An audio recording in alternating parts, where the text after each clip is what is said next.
Uma boa noite a todos. Sejam muito bem-vindos à nossa casa, a casa do Consolador Prometido, aqueles irmãos que estão aqui fisicamente conosco e aos nossos irmãos que estão nos acompanhando ao vivo no Facebook. Então, sintam-se todos acolhidos nessa casa de Jesus, nessa casa de amor, de oração, na casa do Consolador Prometido. Então, para iniciarmos o trabalho dessa noite, eu gostaria de ler uma mensagem do livro Senhor e Mestre, de Carlos Bacelli, pelo irmão José. Ao teu lado. O instrumento de tua queda pode estar a teu lado, travestido na roupagem de um familiar ou amigo. Com semelhante afirmativa, não pretendemos que a desconfiança generalizada se tem instale no espírito, em relação aos que considera por afetos queridos. É lógico, no entanto, esperar que as trevas tomem por instrumento a quem não consideras adversário, declarado de tuas aspirações. A semelhante respeito, meditemos nas palavras de Jesus. O que mete comigo a mão no prato, este me trairá.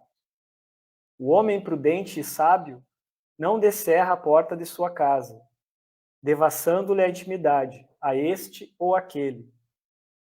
Os que verdadeiramente te amam são os que não te criam embaraços de qualquer natureza. Os outros, embora muitas vezes te hipotequem amor e amizade, são movidos por escusos interesses, que infelizmente só mais tarde detectarás. Então, com essa mensagem,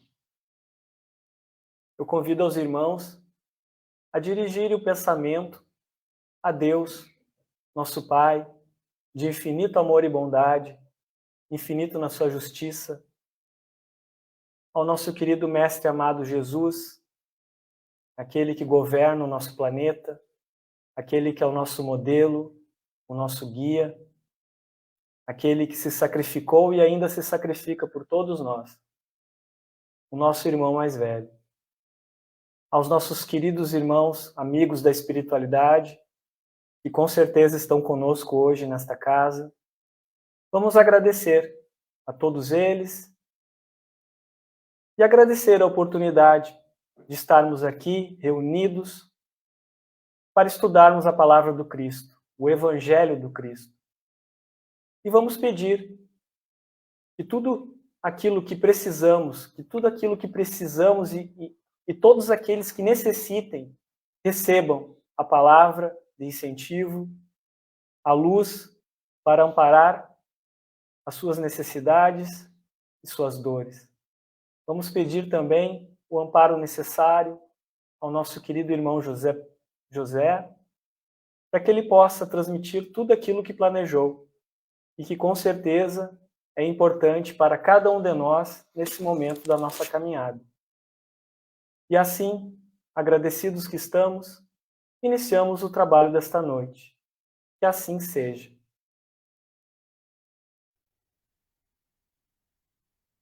Então, de imediato, gostaria de passar a palavra para o nosso querido irmão José Patrocínio, ele que é trabalhador da Aliança Espírita Santamariense, que hoje vai nos falar sobre Meu Reino Não É Deste Mundo. Então, boa palestra, meu irmão. Muito obrigado, meu querido irmão. Então, meus irmãos, boa noite.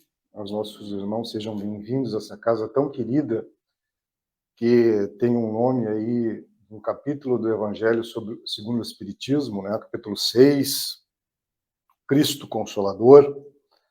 Nós também vamos falar sobre o Evangelho segundo o Espiritismo nessa noite, né? Mas lá sobre o capítulo 2, cujo título é Meu Reino Não É Deste Mundo, né? Então, eu anotei aqui que devia lhes explicar primeiramente sobre o que nós vamos falar, né? Então, Jesus, preso, já estava, foi levado até Pôncio Pilatos, né? Isso está lá na introdução do capítulo 2 do Evangelho segundo o Espiritismo, e Pilatos queria, né, que Jesus se condenasse pelas suas palavras. Então, no Evangelho de João, está na introdução do capítulo 2 do Evangelho, está escrito o seguinte: Pilatos, tendo entrado de novo no palácio e feito vir Jesus à sua presença, perguntou-lhe: És o rei dos judeus? Respondeu-lhe Jesus: Meu reino não é deste mundo. Se o meu reino fosse deste mundo, a minha gente haveria de combater para impedir que eu caísse nas mãos dos judeus. Mas o meu reino ainda, né, e a gente guarda esta informação, palavras de Jesus, ainda não é aqui. Disse-lhe então Pilatos: És, pois, rei? E Jesus lhe respondeu: Tu dizes, sou rei. Não nasci e não vim a este mundo senão para dar testemunho da verdade. Aquele que pertence à verdade escuta a minha voz. Né? Evangelho de São João, capítulos 18, versículos 33, 36, 37. Então, meus irmãos, Pilatos, né, que era aí o cônsul da Judéia, né, ele não era o rei, era o cônsul, queria que Jesus se condenasse pelas suas palavras e dissesse: não, eu sou o rei. Né? E, na época, como hoje em dia, se algum rei deseja aí usurpar a coroa ou o trono do outro, né, há um grande conflito. Hoje em dia nem tanto, mas na época muito mais. Então, por essas palavras de Jesus, sou rei, né, poderia haver aí um motivo de condenação. Mas Jesus não estava falando do reino material humano, né, a que as nobrezas da época desejavam usufruir, mas de um outro reino. E que reino era esse?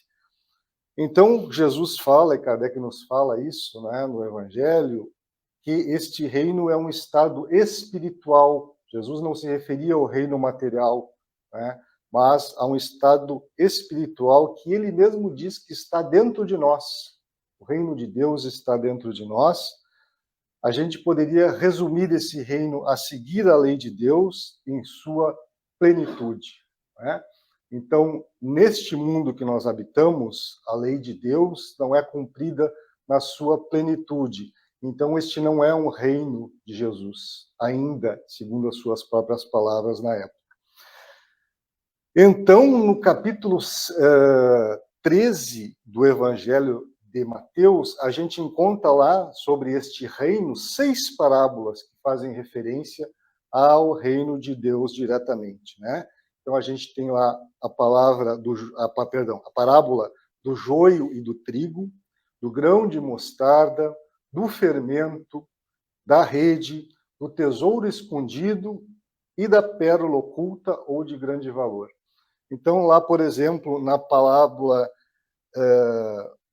do joio e do trigo, Jesus diz o seguinte: o reino dos céus, né, a que se refere ele, é semelhante a um homem que semeou boa semente no seu campo. Mas, enquanto os homens dormiam, veio um inimigo dele e semeou o joio no meio do trigo e retirou-se. Porém, quando a erva cresceu e deu fruto, então apareceu também o joio. Então, a gente fala em separar o joio do trigo, né? É uma referência que a gente fala bíblica e do Evangelho, e realmente é assim. Então, para viver esta vida espiritual, para viver esse reino a que Jesus se refere, é preciso que nós não nos preocupemos, entre aspas, com o reino material que nós vivemos hoje. Não nos ocupemos única e exclusivamente dele. Não busquemos amealhar aí tudo que a humanidade nos diz que é a felicidade, bens materiais, né? Que as pessoas aí nos considerem, nossa fama, saúde do nosso corpo físico, e tudo aí que nos diz a Terra hoje, né? Que produz a nossa felicidade e ao qual muitas vezes nós equivocadamente nos agarramos, né? Como se pudéssemos levar isso para além da existência atual, né? Lé do engano. E a literatura espírita ali está recheada dessas obras em que os nossos irmãos equivocados chegam lá no plano espiritual, né, e se deparam com uma realidade que não é exatamente essa. E aí eu anotei aqui, né, que a gente precisa explicar que o reino de Deus é esse que Jesus fala, estão também lá na questão 1018 do Livro dos Espíritos. E eu devo ter impresso aqui a questão 1018. Então, lá Kardec pergunta, né, a penúltima questão do Livro dos Espíritos. Em que sentido se devem entender as palavras do Cristo, meu reino não é deste mundo? E o Espírito de Verdade responde. Respondendo assim, o Cristo falava em sentido figurado. Queria dizer que o seu reinado se exerce unicamente sobre os corações puros e desinteressados. Ele está onde quer que domine o amor do bem, ávidos, porém, das coisas deste mundo e apegados aos bens da terra, os homens com ele não estão. Né? Questão 1018 do Livro dos Espíritos. Então, o reino que Jesus fala é exatamente esse, um reino que ainda não existe aqui nessa terra. Irá a terra se transformar em breve num mundo de regeneração. Hoje somos um planeta, uma orbe de provas e expiações. Nós estamos caminhando para uma orbe de regeneração a passos lentos, e é assim que deve ser, e é assim que o progresso se executa. Né? A gente sabe que, se não fosse desta forma, não necessário seria, por exemplo, a nossa reencarnação. E é aí o próximo passo que a gente vai falar. Né? Qual é a condição de nós vermos o reino de Deus, esse reino, né, de amor e de bondade? Então, está escrito também numa passagem do Evangelho segundo o Espiritismo, né, que é o capítulo 4. Qual é o título do capítulo 4? Ninguém pode ver o reino de Deus senão nascer de novo. Né? Capítulo 4. Então, está escrito lá, inclusive, no título, né, o subtítulo do capítulo. Então, lá está escrito o seguinte: respondendo a Nicodemos, né, que era um doutor da lei dos judeus, disse Jesus, em verdade te digo, que se um homem não nascer de novo, não poderá ver o reino de Deus. Olha só que parece uma contradição, né? Jesus diz o seguinte, o reino de Deus não é deste mundo. Muito bem, mas para ver o reino de Deus, é necessário nascer de novo, ou seja, é necessário passar por esse mundo. Então, ao mesmo tempo em que nós não devemos nos apegar à matéria, ao tudo que nós vemos aqui hoje, que nos dizem que é a felicidade, que muitas vezes a gente se equivoca e passa uma vida inteira, não é, amealhando coisas que não vamos levar para a eternidade, que não abrem as portas do reino de Deus, como nós vamos ver em seguida, mas, ao mesmo tempo, nós precisamos passar por aqui, é preciso nascer de novo, é preciso essa experiência na Terra para que nós possamos ver o reino de Deus, porque nós precisamos transformar aquilo que ainda não é amor, aquilo que ainda não é a lei de Deus, cumprida na sua máxima, né? Como as palavras da Rainha de França, que a gente vai ver em seguida, não é cumprida desta forma ainda, mas nós precisamos exercitar essa realidade. Para entrar no reino de Deus, é necessário nascer de novo. Né? Então, esta existência que nós estamos passando hoje, e o nosso irmão Jader Hofmeister, que é um palestrante espírita, nos diz exatamente isso muitas e muitas vezes. Né? Imagine que a gente resolva aí exercitar uma virtude nessa existência. Vamos ver a paciência. Né? Vamos exercitar aí uma virtude nesta existência. Nós sabemos o quão difícil vai ser isso, né? O quão duro é a gente exercitar a paciência, e existem pessoas que nos testam diariamente, inclusive a paciência, no nosso trabalho, na nossa família, né? Na nossa convivência. Mesmo que nós consigamos aí aumentar 20%, né? A nossa paciência nesta existência, nós vamos precisar voltar e provar, né? Porque precisamos passar pelo teste da paciência. Então, a nossa evolução é lenta. Né? Se não fosse lenta, não seria necessária a reencarnação. A providência divina provê e prevê isto, né? Nos permitindo a reencarnação aí em tantas e tantas vezes. Quando eu comecei a estudar na casa espírita, né, tinha uma senhora, dona Pastorinha, ela já era idosa na época, e ela dizia o seguinte, nos estudos, a gente vai ter que passar milhares, ela era argentina, né? Ela dizia milhares de encarnações. Aí eu ficava pensando assim, puxa, mas que exagero, né? Milhares de encarnações. Mas é realmente isso, né? Para que a gente conquiste as virtudes todas que nós precisamos conquistar, é preciso muito e muito esforço, muito e muita vontade, muito e muita repetição e erro, né? Que é assim que a gente aprende as coisas ou não na existência atual, né? Alguém já leu aí a passagem do Evangelho, que também está lá falando sobre o homem de bem? Alguém dos nossos irmãos aí já leu o homem de bem do Evangelho? O seu irmão aqui já leu. Então a gente fica olhando lá as qualidades do homem de bem, né? O homem de bem é aquele que pensa no outro antes de pensar em si, né? Não escapa uma chance de praticar o bem, né? E desfila todas aquelas qualidades do homem de bem. A primeira vez que eu li aquilo, eu pensei, poxa, mas falta coisa, né, para a gente ser homem de bem verdadeiramente. E, no final, né, para completar, a mensagem está escrito lá, essas nem são todas as qualidades do homem de bem, né? Ainda tem muita coisa ainda que não está escrito aqui. Então, a gente imagine o quanto nós vamos precisar, né, repetir essas lições que não aprendemos, né, voltar aqui para repetir. Hoje já estamos, inclusive, aqui na Casa Espírita nos interessando por isso, um grande passo, né? Mas muito ainda é necessário. Então, para ver o reino de Deus, preciso nascer de novo. O valor desta encarnação. É preciso, para que a gente veja o reino de Deus, nascer de novo. E aí responde Jesus, em verdade, te digo, se um homem não renascer da água e do Espírito, não poderá entrar no reino de Deus. O que é nascido da carne é carne, do Espírito é Espírito, né? Então, condição para ver o reino de Deus, nascer de novo. E aí Kardec nos fala, lá no capítulo 2 do Evangelho, sobre a vida futura, né? Nos diz que,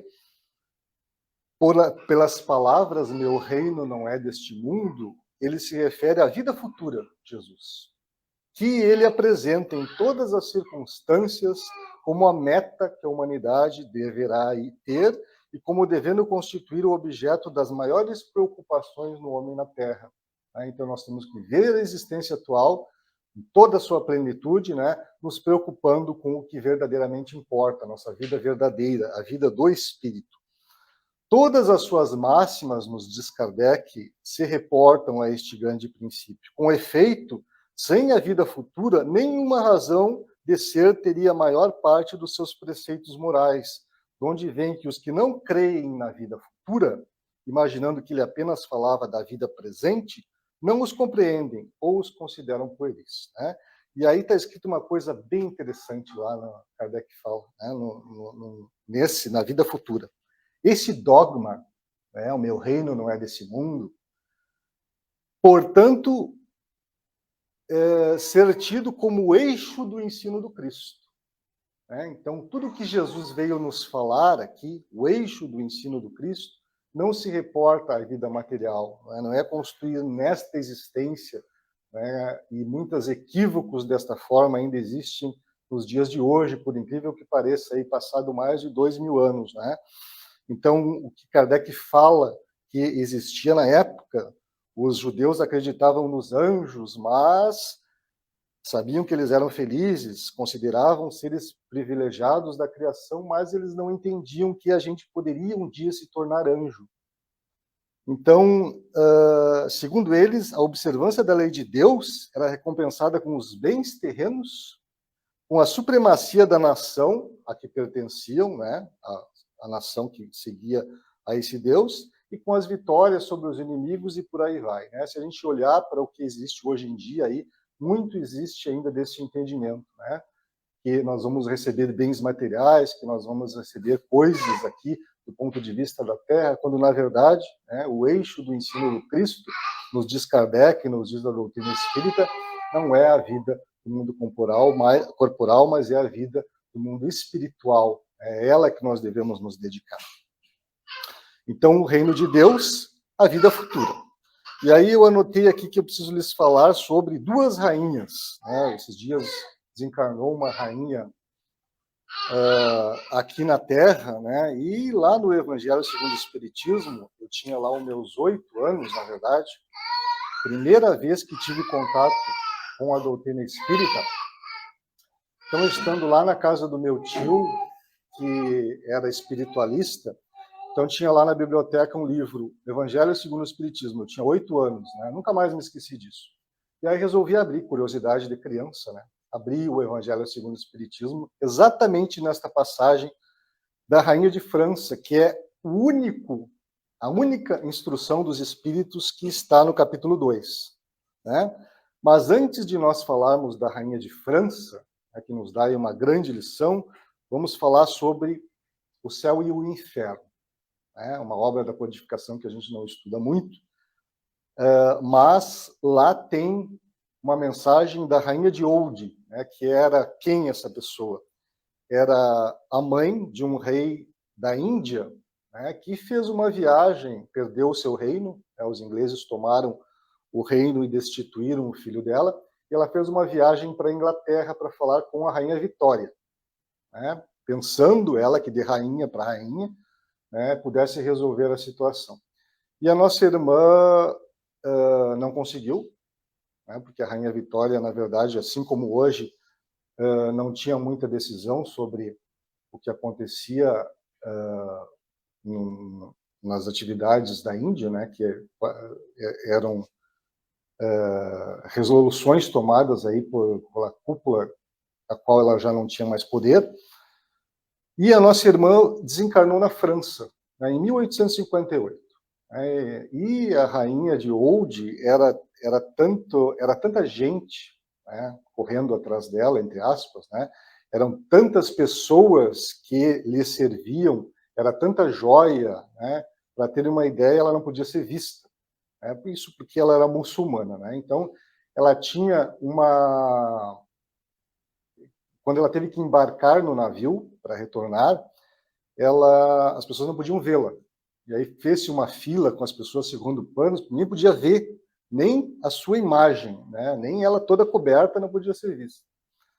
E aí a nossa irmã desencarnou na França. Bom, aí Kardec, curioso daquela situação, daquela criatura tão diferente para os padrões ocidentais, né? Já que tinha os costumes diferentes da Índia, invocou-a, né? Invocou o espírito depois do desencarne dela para fazer algumas perguntas. Então, lá Kardec perguntou, eu não vou ler tudo, porque está lá no Céu e o Inferno, os nossos irmãos podem, né, depois olhar lá com calma a entrevista da Rainha de Oude, mas Kardec perguntou o seguinte, algumas questões. Que pensai das honras fúnebres tributadas aos vossos despojos? Né? Então, quando ela foi enterrada, a França tinha uma rixa com a Inglaterra, resolveu enterrar a nossa irmã com honrarias de chefe de Estado. E aí muitas pessoas assistiram o funeral, e houve um grande cortejo e tudo mais. Kardec pergunta, que pensais das honras fúnebres tributadas aos vossos despojos? E ela responde, não foram grande coisa, pois eu era rainha, e nem todos se curvaram diante de mim. E aí Kardec pergunta, respeitando a vossa hierarquia, e só insistimos para que nos respondais no propósito de nos instruirmos. Acreditais que o vosso filho recupere o futuro, os estados do seu pai, né, o filho dela que havia sido deposto? E ela responde, meu sangue reinará, por certo, visto que é digno disto. Kardec pergunta, ligais a esta reintegração do vosso filho a mesma importância que lhe dáveis quando encarnada? E ela responde, meu sangue não pode confundir-se, misturar-se com a multidão. Vós que vivestes nos esplendores do luxo, cercada de honras, que pensais hoje de tudo isso? Eu tenho direito, ela responde. Tenho direito. A vossa hierarquia terrestre concorreu para que tivesseis outra mais elevada nesse mundo. Em que hora estais? E ela responde, continuo a ser rainha. Que se enviem escravas para me servirem. Mas, não sei, parece-me que pouco se preocupam com a minha pessoa por aqui. E, contudo, eu sou sempre a mesma. Professai-vos a religião muçulmana ou hindu? E ela responde, muçulmana. Eu, porém, não era bastante poderosa para que me ocupasse de Deus. Do ponto de vista da felicidade humana, quais as diferenças que assinalais entre a vossa religião e o cristianismo? A religião cristã é absurda. Diz que todos são irmãos. Qual a vossa opinião a respeito de Maomé? Não era filho de rei. Acreditais que ele tenha tido uma missão divina? E ela responde, isso que me importa. Qual a vossa opinião quanto ao Cristo? O filho do carpinteiro não é digno de preocupar meus pensamentos.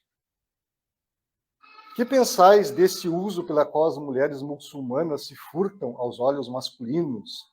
E ela responde, penso que as mulheres nasceram para dominar. Eu era mulher. Tendes inveja da liberdade que gozam as europeias? E ela responde, que poderia importar-me tal liberdade? Servem-nas acaso de joelhos? Ou seja, não importa, né? O que me importa é que as pessoas me servem de joelhos. E por aí vai, né? Terminando essa entrevista aqui, que a nossa irmã está lá nos espíritos endurecidos, né?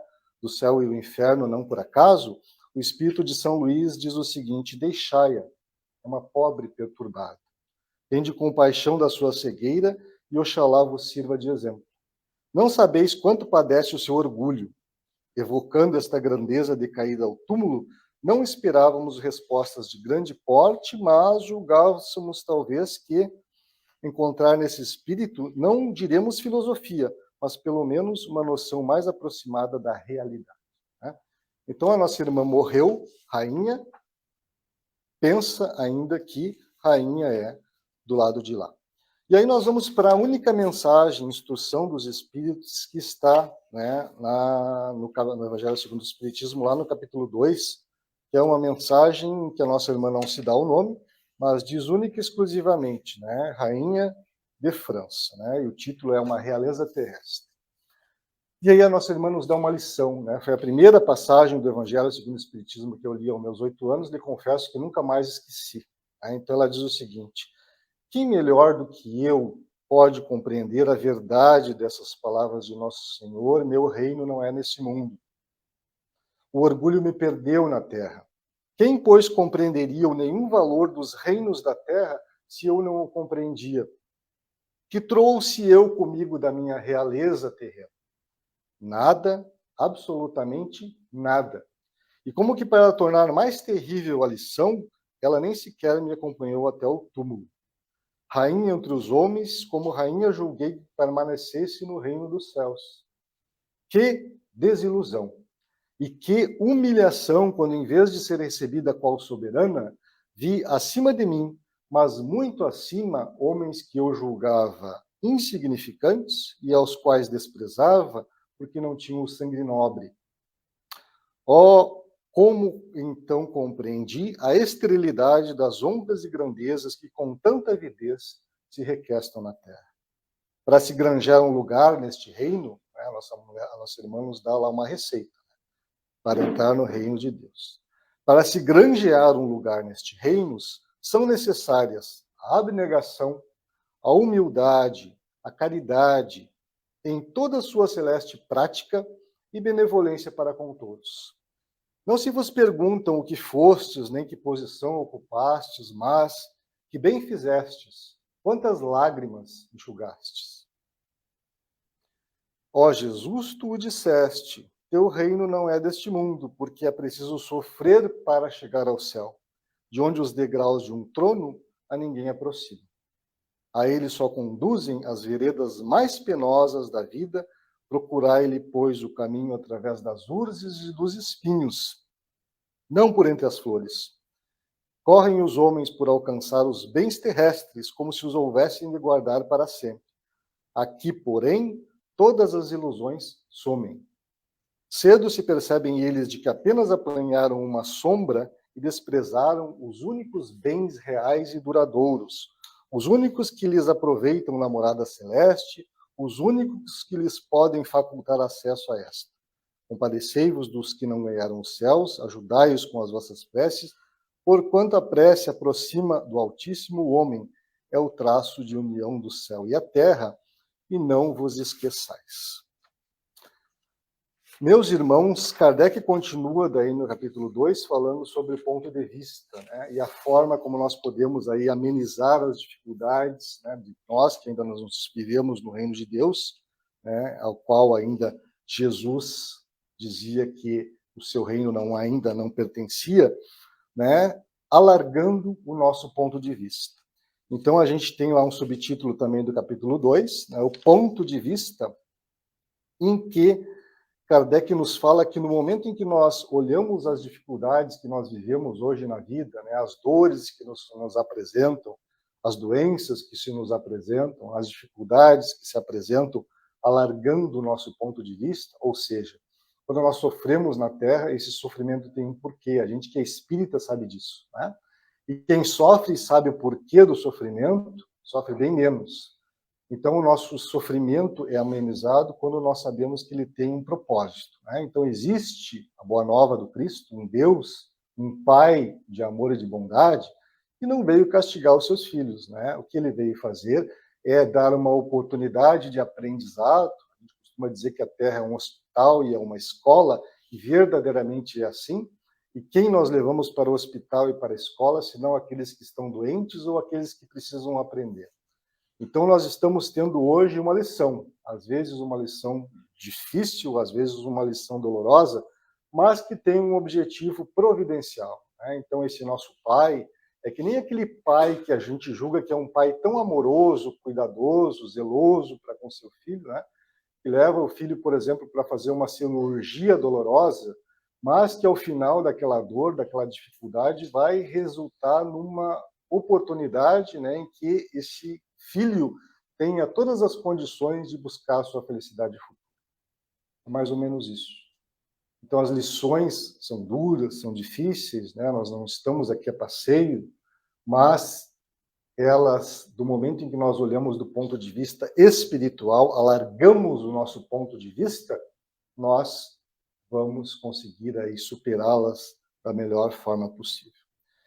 E aí eu notei aqui também que eu tenho que falar para os nossos irmãos sobre a realeza de Jesus, e falando sobre a realeza de Jesus, que era única e exclusivamente moral, Kardec nos diz o seguinte: a realeza moral se prolonga e mantém o seu poder, governa, sobretudo após a morte. Sob esse aspecto, não é Jesus mais poderoso rei que os potentados da terra? Razão, pois, lhe assistia para dizer a Pilatos, conforme disse: sou rei, mas o meu reino não é deste. Né? E aí, meus irmãos, nos diz Emmanuel, um livro que foi lançado em 2021, né, relatos de André Luiz e Emmanuel, esse livro, né? O nome do livro, nós anotamos aqui, é A Verdade Responde. Né? Foi lançado em outubro de 2021, primeira edição, perdão, setembro de 21, primeira edição. Então, lá Emmanuel diz o seguinte: a realeza como dignidade na terra não é privilégio dos reis ou dos condutores de nações. Em toda parte há uma realeza, um trabalho que nos exorna, e eu fui olhar no dicionário o que é exorna, né, com X. Então, exorna é adorna, ornamenta, enfeita. Né? Então, repetindo, em toda parte há uma realeza no trabalho que nos adorna o caráter, quando nos afeiçoamos a obrigações que o céu nos confia. Quando nós nos afeiçoamos às obrigações que o céu nos confia. Então, as nossas obrigações é manter a minha casa asseada, né, fazer aí uma boa refeição para a minha família, cumprir o meu trabalho para prover o sustento da minha família. Maravilha, é esta lição que me é apresentada na existência atual. Né? Repetindo, né, a gente evolui lentamente. Então, não duvidemos, e a gente costuma dizer na Casa Espírita, inclusive, a gente programou, né? Programamos a nossa existência, tudo o que nós vamos fazer no dia de hoje. Então, o que foi programado para a existência atual é o que se nos apresenta no dia de hoje. Né? É exercer aquele trabalho, é estar lá naquele nicho familiar, naquela família que às vezes é tão difícil conviver com esta, com aquela pessoa, né? Às vezes ter uma dificuldade, né, momentânea, do ponto de vista material, do ponto de vista da saúde do corpo físico, mas essas dificuldades são a lição que nós precisamos aprender na existência atual. E quizá a gente possa, né, não nos tornaremos perfeitos ao sair desta órbita, mas quizá a gente possa, né, tomara que a gente possa desencarnar aí com a nossa consciência tranquila. Só que tesouro vai ser esse? Desencarnei, cumpri a melhor obrigação possível dentro da minha família, com as pessoas que me cercam, com o meu trabalho, fiz o melhor possível naquilo que me foi apresentado, né? Seria aí um tesouro a levar da existência atual. A gente costuma dizer que vamos ter muitas e muitas encarnações, né? Vamos ter, com certeza. Mas iguais a essa que estamos vivendo hoje, não, né? A gente pode aí deixar de estudar na juventude e fazer lá, completar os nossos estudos na maioridade, né? Mas a oportunidade perdida passou. Então, é uma oportunidade que está sendo nos dada e que a gente possa aproveitá-la da melhor forma possível. Então, Emmanuel continua: de certo, semelhante nobilitação não atinge os brutos que ainda se movimentam na animalidade primitivista. Entretanto, à medida que se destaca o espírito na esfera da inteligência bem conduzida, vemo-lo receber do alto cetro de respeitabilidade no setor de serviço em que atua ou na profissão que domina. O chefe de família aguarda a realeza da governança doméstica, tanto quanto o coração maternal se coroa com a realeza do amor na criação dos filhinhos. O sacerdote de qualquer confissão religiosa edificante ostenta nas mãos o símbolo da fé viva e da autoridade espiritual, tanto quanto o soldado enobrecido detém o bastão da ordem. O magistrado é portador da realeza da justiça, tanto quanto o médico conserva a soberania na arte de curar. Há realezas de todas as procedências. Realeza da mulher que se faz mãe de filhos alheios e realeza do homem que se transforma em irmão do próximo na plantação da fraternidade pura. A pena do escritor é sinal de grandeza no mundo, das ideias para o homem que se consagra à extensão do bem. Como a vassoura é característico de nobreza no asseio público para o companheiro que se devota à higiene em benefício geral. Não nos esqueçamos, porém, de que realeza não nasce do título que exibimos, mas nas afirmativas convencionais, mas sim da maneira pela qual nos utilizamos das possibilidades de servir, que repousam em nossa mente, em nosso coração, em nossas palavras, em nossos braços. Onde estiveres, honra a confiança do Altíssimo que te confiou o refúgio do lar, a beleza da escola, o calor da oficina ou o talento da profissão a que te dedicas. Angariar a gratidão dos que te cercam pelo dever irrepreensivelmente cumprido é guardar na existência terrestre a magnitude celestial. Engrandece-te assim, onde te encontras, e ainda mesmo que não sejas compreendido de imediato por todos aqueles a cuja felicidade te devotas, retém sobre a fronte a auréola da paz, no aconchego da consciência tranquila, porque a justiça vigilante te acompanha no alto, verificando-te o esforço e premiando-te o mérito, qual aconteceu um dia ao Rei da Luz e do Amor, em seu trono de sangue e lágrimas, coroado de espinhos. Então, meus irmãos, a gente já está aí no nosso tempo, né? Chegando, e a mensagem que eu queria lhes deixar era essa, né? A gente está aí passando por esta existência atual, né? E o nosso mundo, é a última questão do Livro dos Espíritos lá, vai se tornar, né? O reino de Deus vai acontecer, né? Vai existir neste mundo, que é a pergunta última do Livro dos Espíritos, né? Kardec pergunta: poderá jamais implantar-se na Terra o reinado do bem? Última questão do Livro dos Espíritos. E aí ela é muito longa, mas a gente vai ler só as frases iniciais, que diz o seguinte: o bem reinará na Terra, quando entre os espíritos que a vêm habitar, os bons predominarem, porque então farão que aí reinem o amor e a justiça. Fonte do bem e da felicidade, por meio do progresso moral e praticando as leis de Deus, é que o homem atrairá para a terra os bons espíritos e dela afastará o mal, né? E aí tem toda a mensagem que essa resposta é de São Luís, está lá na última do Livro dos Espíritos, deixamos para os nossos irmãos. E aí, para encerrando mesmo, né, a gente vai ler esta mensagem de Emmanuel, que está lá, que se chama O Reino de Deus, né? e aqui não anotamos que obra é, mas o título é O Reino de Deus, de Emmanuel. Bom, então lá Emmanuel diz o seguinte, para encerrarmos o nosso tempo aí.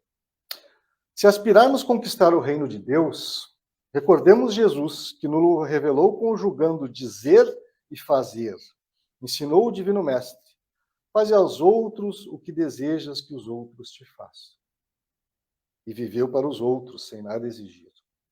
Dá a César o que é de César e a Deus o que é de Deus.